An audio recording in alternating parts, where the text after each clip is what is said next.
Olá, meus queridos, estamos retornando mais um Evangelho no Lar. Estamos aqui muito felizes com a presença de todos, principalmente aqui dos nossos companheiros de hoje, o Creão e o Eduardo, que está aqui novamente conosco. E a gente vai vibrar e conversar, né, sobre esse tema interessante do capítulo 23 do Evangelho segundo o Espiritismo, que fala sobre a estranha moral, como a gente já vem estudando, não é isso? E o tema de hoje é do 9, a gente vai fazer só uma parte desse item, não vim trazer a paz, mas a divisão. A gente vai comentar do 9 ao 14. E no próximo Evangelho, o pessoal vai continuar para poder concluir esse item sobre essa paz, né, que Jesus tanto fala, tá bom? Então a gente vai iniciar, pedir a Deus a proteção, a espiritualidade. E vamos pedir para Eduardo fazer a prece inicial. Lembrando que meu nome é Tereza Limeira, estamos aqui muito felizes, junto com os nossos companheiros do Centro Espírita Viana de Carvalho. Okay. Então vamos vibrar, Eduardo. Vamos fazer a nossa prece então, rogando a espiritualidade amiga para que possa nos inspirar durante esse estudo, para que possamos aproveitá-lo e assim trazer o conhecimento através dessa inspiração para todos que estiverem acompanhando e que todos possam compreender ainda melhor essa passagem evangélica e assim colocá-la em prática nas suas vidas. Que assim seja, graças a Deus. Então, graças a Deus, meus irmãos. Então, a gente já de início, a gente pede para vocês pegarem o Evangelho para acompanhar junto com a gente. Novamente, capítulo 23, itens 9 ao 14, que a gente vai conversar hoje, tá? Vou fazer uma pequena leitura e depois a gente faz os comentários. Então, ele diz aqui: não penseis que eu tenha vindo trazer paz à terra. Não vim trazer a paz, mas a espada. Porquanto vim separar de seu pai o filho, de sua mãe a filha, de sua sogra a nora. E o homem terá por inimigos os da sua própria casa. Está em Mateus, capítulo 10, versículo de 34 a 36. E aqui tem outra colocação de Lucas, né, onde diz que vim lançar fogo à terra. O que é o que eu desejo, senão que senão que ele se acenda. Tenho de ser batizado com o batismo, e quanto me sinto desejoso de que ele se cumpra. Julgais que eu tenha vindo trazer a paz da terra? Não, eu vos afirmo ao contrário. Vim trazer a divisão, pois doravante, se acharem numa casa 5 pessoas, estarão elas divididas umas contra as outras, 3 contra 2, 2 contra 3. O pai estará em divisão com o filho, e o filho com o pai, a mãe com a filha e a filha com a mãe, a sogra com a nora e a nora com a sogra. Então vamos lá, vamos ver o comentário aqui de Kardec. Será mesmo possível que Jesus, a personificação da doçura e da bondade, que não cessou de pregar o amor ao próximo, haja dito: não vim trazer a paz, mas a espada, vim separar o pai do filho, do esposo à esposa, vim lançar fogo à terra, e tenho pressa de que ele se acenda? Não estarão essas palavras em contradição flagrante com os seus ensinos? Não haverá blasfêmia em lhe atribuírem a linguagem de um conquistador sanguinário e devastador? Não há blasfêmia, nem contradição nessas palavras, pois foi mesmo ele que as pronunciou, e elas dão testemunho da sua alta sabedoria, apenas um pouco equívoca. A forma não lhe exprime com exatidão o pensamento, o que deu lugar a que se enganassem relativamente ao verdadeiro sentido delas. Tomadas à letra, tenderiam a transformar a sua missão toda de paz noutra de perturbação e discórdia, consequência absurda que o bom senso repele, porquanto Jesus não podia desmentir-se. Aqui ele coloca o capítulo 14, item 6, exatamente aquela passagem onde Jesus pergunta, né, está com a multidão e a mãe e os seus filhos chegam, né, ele questiona: quem é minha mãe e quem são os meus irmãos? Aí, dando sequência, aí Kardec diz aqui: toda ideia nova, forçosamente, encontra oposição, e nenhuma há que se implante sem lutas. Ora, nesses casos, a resistência é sempre proporcional à importância dos resultados previstos. Por quê? Quanto maior ela é, tanto mais numerosos são os interesses que fere. Se for notoriamente falsa, se a julgam isenta de consequências, ninguém se alarma. Deixam-na todos passar, certos de que lhe falta vitalidade.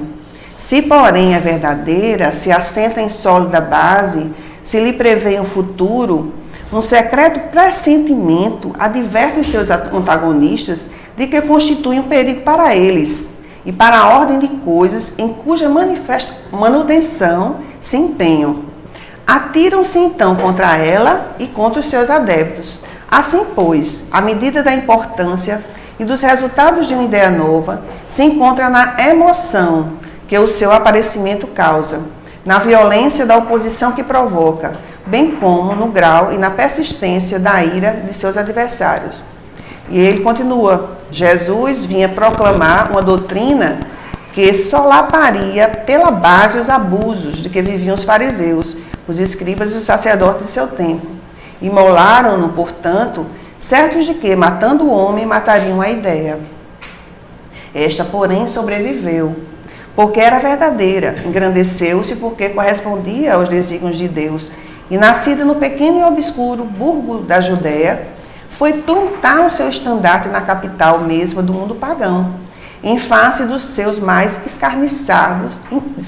encarniçados inimigos, daqueles que mais porfiavam em combatê-la, porque subvertia crenças seculares a que eles se apegavam muito mais por interesse do que por convicção. Lutas das mais terríveis esperavam aí pelos seus apóstolos. Foram inumeráveis as vítimas, a ideia, no entanto, avolumou-se e sempre triunfou, porque como verdade sobrelevava-as que a precederam. É de notar-se que o cristianismo surgiu quando o paganismo já entrara em declínio e se debatia contra as luzes da razão. Ainda praticado pro forma, a crença, porém, desaparecera. Apenas o interesse pessoal o sustentava. Ora, é tenaz o interesse, jamais cede à evidência. Irrita-se, tanto mais quanto mais peremptórios e demonstrativos de seu erro. São os argumentos de que se lhe opõe.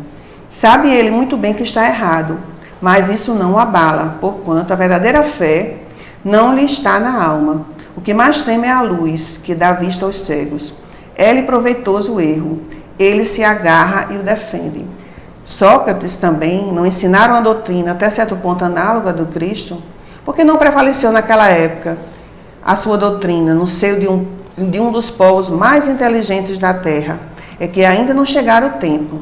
Ele semeou numa terra não lavrada. O paganismo ainda não se achava gasto. O Cristo recebeu em propício tempo a sua missão. Muito faltava, é certo, para que todos os homens da sua época estivessem à altura das ideias cristãs, mas havia entre eles uma aptidão mais geral para as assimilar, pois que já se começava a sentir o vazio que as crenças vulgares deixavam na alma. Sócrates e Platão haviam aberto o caminho e predisposto os espíritos. Aí ele manda ler a introdução, onde fala exatamente sobre toda a história, né, dos precursores do espiritismo, incluindo Sócrates. Então, o que a gente acha interessante, que a gente podia pensar em discutir aqui, é sobre todo esse simbolismo, né, que está no Evangelho, com relação à paz do Cristo, que paz é essa que ele dá, e qual a paz que a gente pensa, né, que é a paz real, que eu falo assim, a paz do mundo. A gente poderia começar falando sobre essa passagem de Mateus, né? Eu vou fazer uma abordagem bem rápida, ou pelo menos vou tentar ser, que é sobre o capítulo 10 de Mateus. O capítulo 10 de Mateus, onde essa mensagem se insere, ela trata das instruções aos discípulos que vão em missão que Jesus manda. Né? E durante essa missão que eles vão desempenhar, Jesus fala sobre instruções, sobre avisos, encorajamento, dificuldades e recompensas. Né? Então, por exemplo, Jesus começa a falar das instruções dizendo que, olha, não ireis pelos caminhos dos gentios, nem as cidades dos samaritanos. Né? É uma instrução, como tem tantas outras. Né? Depois avisos, olha, eu vos envio como ovelhas aos lobos, sede prudentes, né? É um aviso, né? E depois encorajamentos, todas aquelas frases que começam assim, olha, não tem mais aqueles que matam o corpo, mas os que matam também comprometem a alma, né? E chega nas dificuldades, que é quando ele diz, não penseis que eu vim trazer a paz. Eu vim trazer a espada, né? Existem duas conotações que a gente pode dar às interpretações evangélicas, né? Que é no nível individual, cada uma das pessoas, e no nível coletivo, né? A gente viu aqui durante a leitura que a abordagem aí ela é muito no nível coletivo, né? No sentido de que eu estou trazendo uma doutrina que ela fala, por exemplo, da desigualdade, da igualdade das pessoas. Mas será que todo mundo aceita isso? Então, no seio da sociedade, isso provoca divisão muito grande, né? Até que essa paz se estabeleça realmente, é preciso que muita coisa se acomode, que as pessoas aceitem que são iguais realmente, né? Então, nesse nível coletivo, né? Nível coletivo, a gente entende dessa forma. Eu estou trazendo uma doutrina, está sendo trazida uma doutrina em que ela não separa pessoas, ela não divide pessoas. Né? E é difícil que ela seja aceita de imediato. Se ela não foi aceita lá quando Jesus, ela ainda está nesse processo coletivo. Né? O mundo vive de uma maneira atribulada por não aceitar muitas vezes as diferenças, as desigualdades. Depois a gente pode, quem sabe, comentar um pouco no nível individual, o que seria. É verdade. É interessante isso que você falou, né, Cleo? Porque quando você coloca assim, ela vem exatamente para propor que não existem diferenças, né? Ou seja, para mostrar que todos são iguais, né? Só que o resultado é exatamente o oposto disso inicial, é claro, porque as pessoas vão combatê-la, né? Porque exatamente querem que as diferenças se mantenham. Imagina que a sociedade da época, tanto a romana como a judaica, eram sociedades que eram extremamente estratificadas, né? Então você tinha lá cada um no seu lugar e ponto, né? E os de baixo tinham que respeitar os de cima. E Jesus vem propor exatamente o que? Um rompimento total disso, né? Então ele tinha essa consciência, não pense que vai ser fácil, né? Não imagine que vocês vão chegar e vão lá e vão propor às pessoas que elas se enxerguem como iguais, que eles vão aceitar de pronto, porque eles não vão, né? Hoje ainda não há essa aceitação, né? O contexto, né? Nós estamos falando de uma sociedade onde existem servos, onde existem escravos, existe um povo que está dominando outro povo, exatamente. Né? Então é um contexto realmente desafiador para a implantação dessa filosofia, né? Da igualdade. Né? Será que o romano se reconhece como um igual um judeu ou vice-versa? Será que um fariseu se reconhece como um igual, como um homem do povo, um homem não letrado? Né? Inclusive Jesus, quando ele fala lá, ouviste o que foi dito, é porque era da tradição oral, porque as pessoas não sabiam ler, aprendiam porque ouviam repetidamente. Né? Quando Jesus se refere aos fariseus, ele nunca usa isso, né? Ele sempre pergunta, como é que tu leste na lei? Né?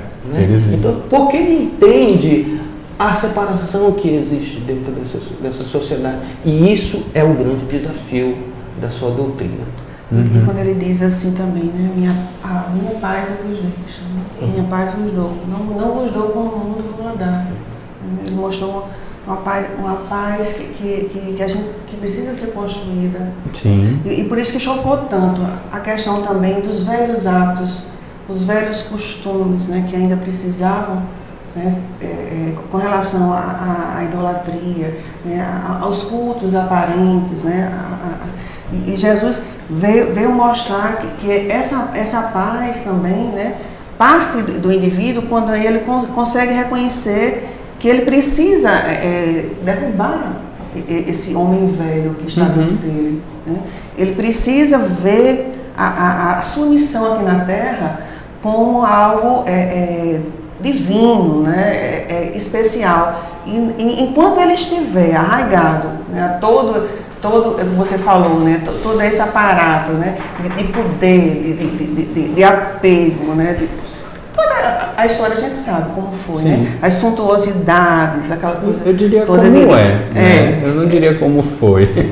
Eu diria como porque assim, pensando no que Graham falava exatamente nessa questão, né, onde que um fariseu vai se enxergar igual um homem do povo? Onde que a gente vai ver uma pessoa hoje, não todas, é claro, mas uma grande parte, né, daqueles que são ditos como letrados, se enxergando iguais aos que não são, né? A gente sabe, principalmente na nossa realidade, infelizmente, ainda é presente essa visão de que alguns são superiores a outros, né? E por isso é muito difícil ainda hoje colocar com todo coletivo, né? não tem como colocar isso em prática, né? Como colocar esses ensinamentos em prática sem gerar conflitos, né? Agora, te falando no nível individual. Que é o que ela começou a falar. Exatamente. Eu já estava começando a paz, vamos lá.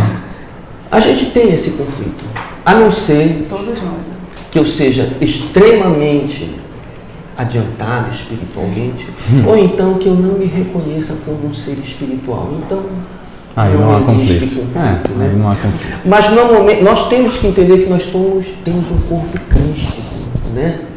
Que ele é divino, que ele é todo perfeito, né? E eu tenho esse personagem que eu estou vivendo nessa encarnação, que é o Eduardo, que é o Creana, que é o José, a Maria, e que a gente tem que educar esse personagem, porque ele senão sempre vai querer realizar os desejos que são da matéria, né? Eu sempre vou querer um carro novo, eu sempre vou querer um outro apartamento, eu vou querer um celular da última geração, e eu sempre, quando eu consigo aquele, imediatamente um outro desejo se instala em mim, e eu posso. Com isso eu me torno uma pessoa egoísta, eu não divido nada, mas quando eu começo a ter a ideia do Cristo dentro de mim, essa ideia me coloca num conflito interno muito grande, que é da minha consciência agora, né? É essa, quando eu recebo a doutrina, ela não vai me trazer, me colocar em paz, porque ela vai me colocar em conflito com os interesses que são meus. Então, quando eu digo que eu vou trazer a espada, é essa divisão. Sou eu que adoto uma outra postura dentro da minha casa e que eu entro em conflito com os meus familiares muitas vezes, né? Então essa paz que Jesus, a doutrina, ela chega para nós nesse primeiro momento, quando a gente toma consciência, ela nos leva a um conflito interno muito grande. Né? E Emmanuel, no livro Vinha de Luz, no capítulo 104, ele diz, falando sobre a paz, ele diz assim, que devemos buscar a paz do Senhor, paz que excede o entendimento, por nascida e cultivada, portas adentro do Espírito, no campo da consciência, no santuário do coração. Mas aí é toda uma guerra de conflitos, né? Um labor íntimo, um trabalho de renovação, de autotransformação, né? Acima de tudo. Porque a paz do Cristo é a serenidade, né? Autêntica, inalterável. Né? É essa paz que ele deixa. Agora, para a gente conseguir atingir, é muita luta, mas a questão, né? Muita espada, né? Pra gente. Luta, sem dúvida. Agora a gente tem que também entender que essa luta, ela tem um tempo para ser realizada. O que eu vejo muito nas pessoas, né, é que quando elas abraçam esse ideal, elas querem realizar essa luta muito rápido, né? E elas querem partir para uma transformação muito radical, né? Então você pega uma pessoa, por exemplo, que vivia, como o Creon falou, naquela outra situação de que totalmente alienado para as coisas espirituais e que parte para se entregar de uma forma abrupta à vida espiritual, como se fosse possível mudar da água para o vinho dessa forma da noite para o dia, né? E a gente vê nisso um conflito muito grande. E aí essas pessoas realmente elas entram muitas vezes até em um sofrimento, porque elas querem se transformar. E a gente sabe que essa transformação ela é possível, mas ela é lenta e ela é paulatina, ela é dia após dia. Bem colocado. Né? Então, assim, a transformação da nossa consciência, que na verdade não é transformá-la, porque a consciência é una e ela foi nos dada por Deus e a lei de Deus está lá e todos nós temos acesso, mas acessar essa consciência é algo que a gente vai fazer gradualmente. E conforme a gente vai aumentando o acesso a ela, a gente vai tendo o quê? Mais consciência dos erros, vai enxergando, né? Tem que ser gradual, senão... E a gente começa a se cobrar, claro. Se cobra muito, só que a gente tem que se cobrar na medida... Mas tem aquela medida, tipo... Eu me cobro, mas eu tenho que entender que eu sou passivo ainda de errar, eu vou errar, e por mais que eu tenho que aceitar, eu tenho que ficar feliz porque eu já consigo reconhecer o erro. Reconhecer as nossas carências, né? É o primeiro passo. Né? Exatamente. É gradativo, como você falou. Cada pessoa é uma pessoa. Sim. Tem pessoas que conseguem fazer uma transformação muito grande numa vida. Né? Sim, claro. Né? E tem pessoas que não. Né? Até porque já possui uma base também, né? A gente não pode esquecer que isso tudo, né? É aquela coisa de pegar Saulo para Paulo e dizer, Saulo se transformou de Paulo só pela visão? Claro que não, já havia todo um processo interno, né, que Paulo sofreu. Exato. Então isso é algo marcante, né? Algumas pessoas, cada um tem um ritmo de como fazer isso, né? É interessante também que no Evangelho isso simbolicamente ele está colocado, né? Que é Jesus chegar em Jerusalém e faz a expulsão dos vendilhões do templo. Certo? Que alguns acreditam que Jesus não fez isso. Mas como está presente em todos os evangelhos, né, a gente, tudo bem, não vamos entrar nesse particular, né? Mas há uma coisa muito interessante. Porque, se você for olhar em Mateus, Jesus faz a expulsão dos vendilhões do templo do final da sua vida. Capítulo 20 e tal, né? Tem essa diferença. Mas em João ele faz no segundo. No segundo, no início. Ou seja, está dizendo que em algum momento da nossa vida a gente tem que fazer expulsar os vendilhões. Expulsar aquilo que é o que está o tema, né? Em que mudanças de hábito, eu mudo realmente, né? Aquela atitude de Jesus, ela tem que provocar também na gente alguma coisa, né? O que é que está... Porque templo é casa. E nós somos um templo também divino. O que é que eu tenho que expulsar nessa luta dessa espada que me chega através do Evangelho, para que eu seja também melhor? O Evangelho ele está pontuado dessas coisas, né? Na atitude, por exemplo, dos discípulos, que se transformam, né?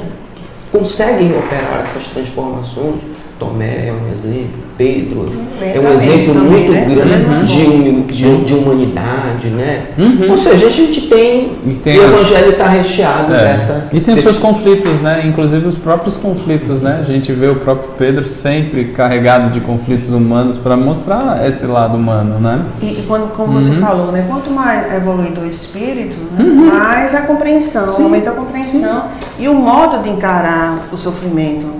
Né? E às vezes vem a questão assim, não é o não errar, às vezes as pessoas se preocupam muito, eu não vou errar mais, né? Como se fosse possível não errar mais no nosso estágio de humanidade em que nos encontramos. Não prometa nada para sempre. Mas é o reconhecer o erro mais rapidamente. Quanto mais rapidamente a gente conseguir reconhecer o erro, mais rápido a gente vai conseguir também resolver e consertar e reparar, e, enfim...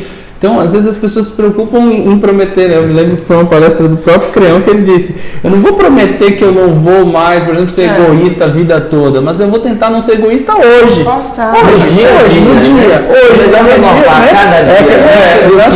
um voto diário, né? Hoje eu não serei egoísta. Exatamente. Agora amanhã eu não sei. Né? Amanhã a gente precisa renovar a cada dia isso, né? A cada dia, né? Exato. Mas entendendo que para isso eu tenho que lutar, né? Como a gente deixou muito claro, né? Acho que tem que lutar, não é fácil, né? Não é algo que vai vir. E é interessante, não acredito que a gente já está terminando, já estamos com considerações finais. Que notícia ruim, não é? Já tão bom aqui, agora que a gente estava começando. E interessante, é bom para a gente terminar também, a gente falar dessa segunda parte de Lucas, né? Quando ele disse que todo mundo vai se odiar, a filha vai se voltar contra a mãe. E é interessante que a gente... famílias, né? Se a gente for perceber bem, pode estar aí por trás, né? O sentido da reencarnação, né? Os choques, né? De reencontros que a gente precisa ter para a gente se aprimorar, para poder atingir esse objetivo dessa paz. A gente poderia estar aí, porque a gente não vai dizer que né, vai haver tanto ódio, tanta coisa, né? Se a gente for interpretar literalmente, né, ao pé da letra, a gente pronto.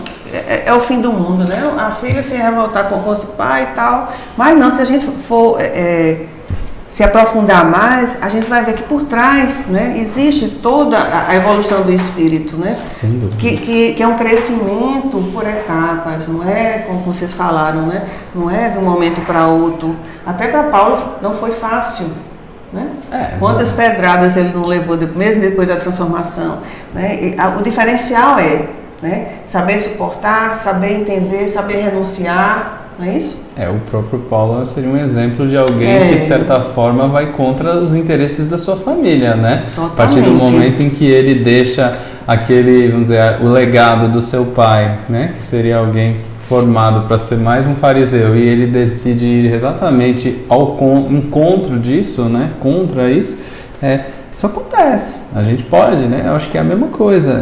A gente... Você aproveita e já vai deixando a sua mensagem. No momento em que a gente resolve realmente vivenciar isso, como a gente falou, o primeiro conflito eu acho que vai ser interno, porque é o conflito conosco mesmo, com as nossas imperfeições, com as nossas mazelas, e que cada um de nós, sem sombra de dúvidas, carrega aí um grande cabedal dessas mazelas, assim como também carrega um grande cabedal de virtudes, né? Porque a gente não pode ver só um lado ou o outro, os dois lados, né? Então esse conflito vai existir, ambos os lados nossos se enfrentando, e a partir do momento em que isso consegue ecoar e consegue realmente eclodir no nosso comportamento, a tendência é que as pessoas também comecem a notar.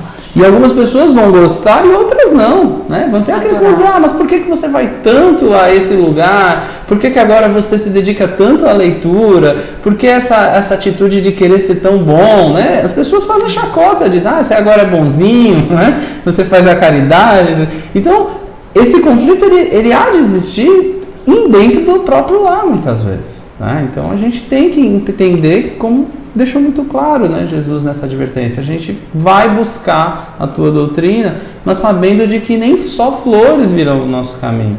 E a gente tem que estar preparado tanto para as flores como para os espinhos. O lar é o princípio de tudo, né? Ele mostra bem, quando ele fala de um parente contra o outro, porque tudo tem que começar no lar, no ambiente familiar. Nas considerações finais, eu colocaria ainda, né, que na nossa caminhada evolutiva, né, os conflitos são necessários. Né? E os conflitos, quando a gente vê esses conflitos internos nossos, a gente tem que ver como um indicador de que a gente está num processo bom. Ou seja, eu tenho uma atitude da qual algo dentro de mim me diz que não é a correta. Né? Então, isso é um conflito. Esse conflito é um indicador bom.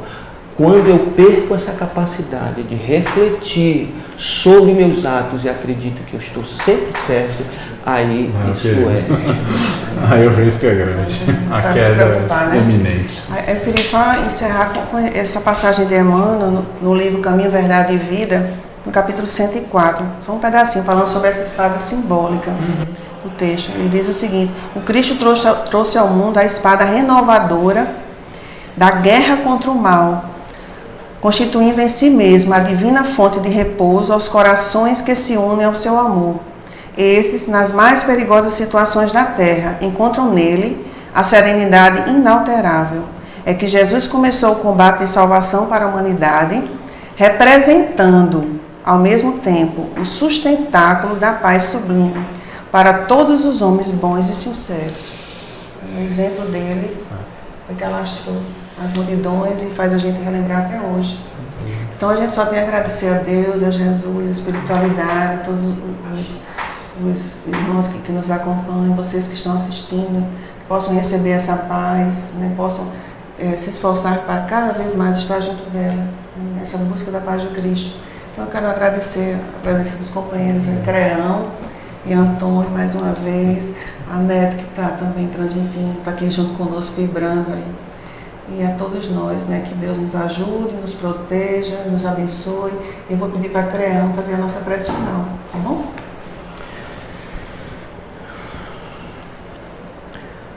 Nós te agradecemos, Senhor, pela oportunidade de estarmos aqui comentando um pouco sobre a Tua Palavra. Queremos agradecer a toda a assistência que nos foi dada pelos Teus enviados, pelos Teus mensageiros de luz. Que as sensações de paz e harmonia alcance todos os irmãos que estão sintonizados conosco neste momento. Muita paz. Graças a Deus, fiquem na paz de Cristo e até a próxima.